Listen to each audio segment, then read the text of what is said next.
Life Hacks Beyond Convention with Dee and Sonia. He was my boss at one of my bosses at Laser Airborne Depth Sounder project in Technology Park. So that was only 35 years ago. So yeah, I think it'll The technology part in Adelaide or over in Perth? Adelaide. Yeah, Yeah, I came back from Perth. Yeah, and I went for, I think it was 600 jobs in 5 months. And because I lived in Balaclava, I didn't get any. I got about 60 Dear Johns. That's it, about 10%. And then in 1 week, I got 3 job interviews. So State Bank, LJ Hooker, again, who I'd worked for previously, and yeah, BHP Engineering with Lad's team. And I picked that one because I got 3. So 3 interviews, 3 jobs, and yeah, had to make a decision. So yeah. They were the days. Yes. So, and no one can, yeah, like there's people that can't get jobs at the moment, but there's a lot of places that are understaffed. So I'm not sure what the employment situation is out there for younger people.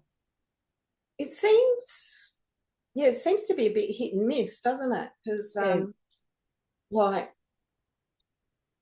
one of my daughters who's in, sales, Yeah. she talks to a lot of businesses, and they find it very hard to staff those entry level positions with good staff. So yeah, and a lot of them do find it really hard to get, like in places like Zambreros, for example, where you're just putting the meals together and those kind of jobs. Yeah, so she sees that a lot. Yeah, it's the hospitality and service industries that are struggling mostly, I think. So I don't know what the background of that is. Are they not paying well enough? Are the expectations of the employees too high? Are the expectations of the employer too high? Yeah, there's obviously some people out there that want jobs. So well, I know for me, in those type of jobs, I'd actually be quite a good employee. However, they would only ever be short term for me because they don't pay enough. yes, yeah. Then on the other side of it, you get somebody perhaps with less skills and less qualifications, who they're the ones that are going to be most, trying to get into the workforce.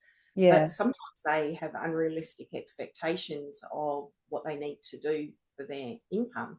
Yes. Well, and the other thing, and this has been going on for years, I know I don't have quite as much to do with business owners in the last few years, but previously I would always just hear the comment of how difficult it was with young people who didn't want to come to work on time. They were just always late, or they'd ring up at the last minute and cancel a shift and things like that. Wow. Yeah.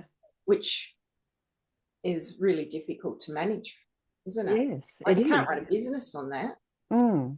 Because if you've got one staff member coming to a shift late, well, then you've got another staff member who's not, because they've got to stay.